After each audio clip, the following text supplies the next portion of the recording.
నమస్తే, నేను సిరి. ఈలో కల్తీ ఎలా జరిగిందో మనం చూసాం. అయితే దీని మీద సిట్ విచారణ కొనసాగిస్తున్నారు. అయితే ఆదివారం జరిగిన విచారణలో కొన్ని కీలక ఆధారాలు అయితే దొరికాయని చెప్పేసి మనకి వార్తలు వస్తున్నాయి. సో దీని గురించి మరింత సమాచారం మనకు అందజేయడానికి మనతో పాటు ఉన్నారు ప్రముఖ రాజకీయ విశ్లేషకులు అంకమరావు గారు. నమస్కారం సార్. సార్, ఇప్పుడు చూస్తుంటే సిట్ విచారణలో కీలక ఆధారాలు దొరికాయని చెప్పేసి మనకి వార్తలు వస్తున్నాయి. సో అవి ఏంటంటారు? అంటే త్రిపాఠి గారి ఆధ్వర్యంలో జరుగుతున్నటువంటి ఈ ముగ్గురు కూడా ఏ శాఖలతోటి విచారించాలని చెప్పని వాళ్ళు భాగాలు వేసుకొని ఎవరిని విచారించాలని ఒక నిర్ణయానికి వచ్చారు. ఇప్పుడు ఎవరైతే ఆ ప్రొక్యూర్మెంట్ మురళీకృష్ణ గారు అవుతున్నారో వారి ఫిర్యాదు మేరకు ఈ సంస్థ మద్రాసులో ఉన్నటువంటి ఏదో నెయ్యి పంపించారు ఏఆర్ డైరీ వాళ్ళు. దానికి సంబంధించినటువంటి వాళ్ళు వేసిన టెండర్కు సంబంధించి తిరుమల దేవస్థానాన్ని పక్కదావ పట్టించారని, అంటే కల్తీ నెయ్యి పంపడం కోసం అంత తక్కువ ధరకు వేసారని చెప్పని వాళ్ళు తయారు చేసే దాంట్లో కల్తీ ఉందనే ఉద్దేశంతో వారి మీద కేసు పెట్టడం కూడా జరిగింది. దానికి సంబంధించి ఇప్పుడు విచారణ జరుగుతూ ఉంది. ఈ విచారణ సందర్భంగా ఇప్పుడు చాలా విషయాలు వెలుగులోకి వస్తూ ఉన్నాయి. అసలు ఇది ఒక్కటేనా, ఇంకేమన్నా ఉన్నాయా? తిరుమలలో జరిగింది ఒకటి. ఇప్పుడు జరుగుతుంది. చాలామంది ఏమనుకుంటున్నారంటే ప్రసాదం వరకే చూసుకుంటున్నారు. అలాగే నిత్యాన్నదానానికి సంబంధించి కావచ్చు, అలాగే దానికి సంబంధించినటువంటి సరుకులు దేంట్లో కల్తీ జరిగినాయి, దేంట్లో నాసిరకమై పంపించేశారు. రెండవది దీని అన్నిటికంటే కూడా ఇంకొంచెం లోతుగా వెళ్తే మనకి తెలిసే అంశాలు ఏంటంటే శేషాచలం అడవుల్లో ఉన్నటువంటి ఎర్ర చందనం మాయమైపోయింది. అంటే అవి కూడా బయటికి వస్తుంది ఇప్పుడు. దానికి ఎర్ర చందనం ద్వారా డబ్బులు సంపాదించిన మాజీ మంత్రి గారు ఉన్నారు. ఆయన ఆశీస్సులతో జరిగి ఉన్నాయి. ఆయన కూడా బయటకు వస్తారు.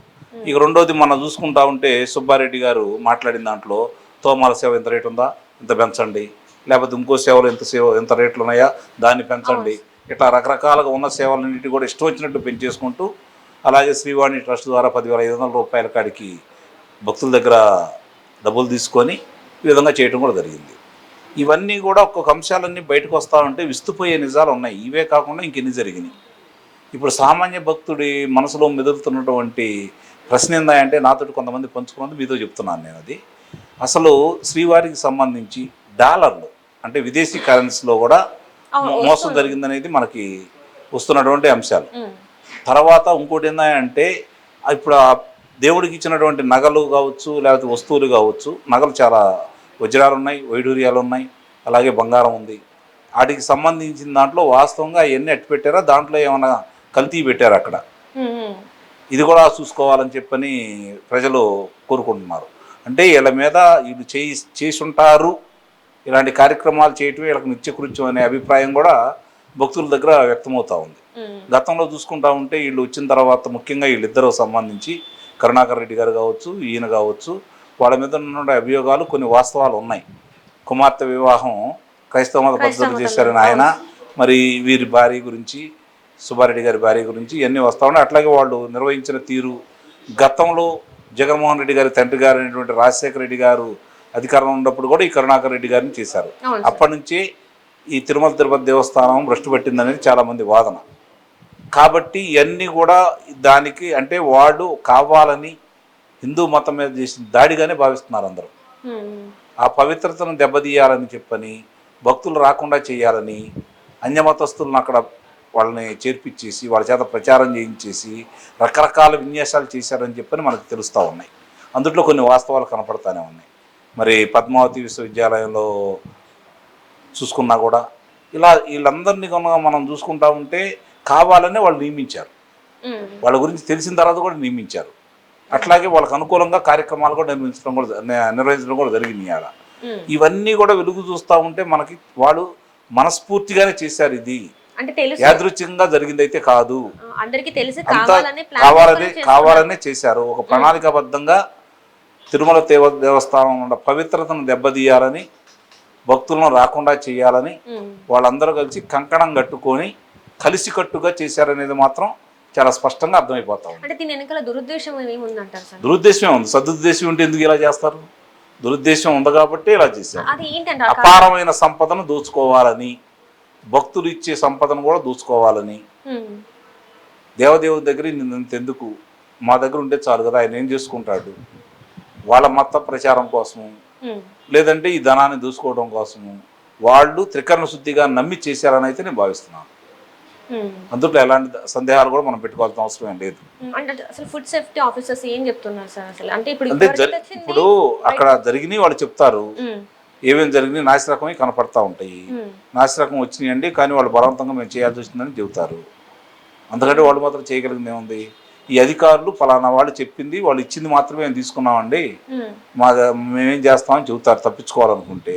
నిజంగా కనుక అక్కడ కల్తీ జరిగిందని వాళ్ళకి తెలిసిందనుకోండి, నిజమేనండి మేము చెప్పినా కూడా వాళ్ళు వినలేదు కానీ మా పరిధి కాదు కాబట్టి మేము రాకుండా ఊరుకున్నాం, జరిగింది వాస్తవం అని చెప్పారనుకోండి, ఈ అధికారులు ఇంకొంచెం దానికి ఎవరైతే ఉన్నారో అసలు ఎవరిచ్చారు దీనికి. ఇంకోటి కొత్తగా వినపడుతుంది కదా, మాజీ మంత్రులు అనిల్ కుమార్ యాదవ్ గారి పేరు కూడా వినపడతా ఉంది. వాళ్ళు ఏఆర్ డైరీకి సంబంధించి ఆయన కూడా, ఆయన ప్రమేయం కూడా ఉంది దాంట్లో, ఆయన కూడా భాగస్వామి అనే పేరు కూడా వినపడతా ఉంది. కాబట్టి చాలా విషయాలన్నీ బయటికి రావాలి ఇప్పుడు. అంటే ఇక్కడ చూస్తున్నట్టయితే ఇది అధికారులు అందరికీ తెలిసే జరిగిందని మీరు చెప్తున్నారు. అధికారులు తెలియకుండా అయితే ఏం జరుగుతుంది, ఇప్పుడు నెయ్యి వాసన వచ్చింది అనుకోండి, పాపం చేసే వాళ్ళకి తెలిసిద్ది కదా, తెలియకుండా అయితే ఉండదు కదా.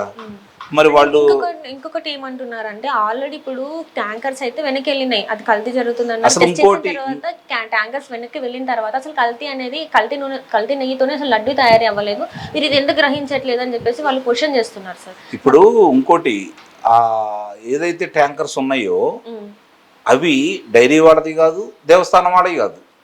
మరి మూడో వ్యక్తులకు సంబంధించిన ట్యాంకర్లు కూడా లేని డైరీకి వీళ్ళు ఎలా ఒప్పుకున్నారు, ఎలా అనుమతి ఇచ్చారు?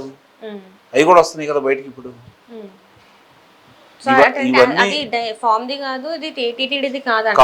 మధ్యలో వేరే వాళ్ళు అంటే కల్తీ అనేది అక్కడ జరిగిందంటారా? మరి లేదు, వాళ్ళదా ఇప్పుడు 328 రూపాయలకి 319 రూపాయలకి వాళ్ళు ఇచ్చారు అంటేనే అక్కడ కావాలనే వాళ్ళు మొట్టమొదటి ఇది అనుకొని, మామూలుది అయితే స్వచ్ఛందంగా అయితే ఇవ్వలేరు కదా, నష్టపోయి అయితే ఎవరు వ్యాపారం చేయరు కదా. అసలుకైనా ఇవ్వద్దు, దేవుడిది కాబట్టి పేరు ప్రఖ్యాతుల కోసం పడ్డ రేటుకైనా ఇవ్వచ్చు. కానీ ఇలా చేశారు అంటే వాళ్ళు కావాలని చేశారు, దీన్ని పవిత్రతను దెబ్బతీయడం కోసం వీళ్ళందరూ కలిసి చేశారని మనం భావించాలి. తిరుమల తిరుపతి దేవస్థానం పవిత్రతను దెబ్బతీయాలని చేశారని మనం చాలా స్పష్టంగా ఒక అవగాహనకు వచ్చి వాళ్ళు ఇలా చేశారని చెప్పి మనం భావించాలి. సో మరి ఇప్పుడు కీలక ఆధారాలు ఏవైతే ఉన్నాయన్నారో దీన్ని బట్టి మరి అధికారులకు శిక్ష పడే అవకాశం ఉందంటారా, లేకపోతే దీన్ని ఇంకా లోతైన విచారణ చేపట్టి అప్పుడు వీళ్ళు బయట సంపూర్ణంగా జరగాలి విచారణ. మధ్యలోనే ఎట్లా నిర్ణయిస్తారు వీళ్ళు? ఎవరు అసలు అనుమతి ఇచ్చారు, ఎవరి ప్రమేయంతో జరిగింది ఇది, దాన్ని పర్యవేక్షించింది ఎవరు, ప్రోత్సహించింది ఎవరు, ఇవన్నీ కూడా విచారణలో సంపూర్ణంగా తెలిసిన తర్వాత సమగ్రంగా దాన్ని విచారించేసి ఒక అవగాహనకు వచ్చిన తర్వాత అప్పుడు దాని మీద బాధ్యులైన వాళ్ళ మీద చర్యలు తీసుకుంటారు. Right sir, right, thank you so much sir.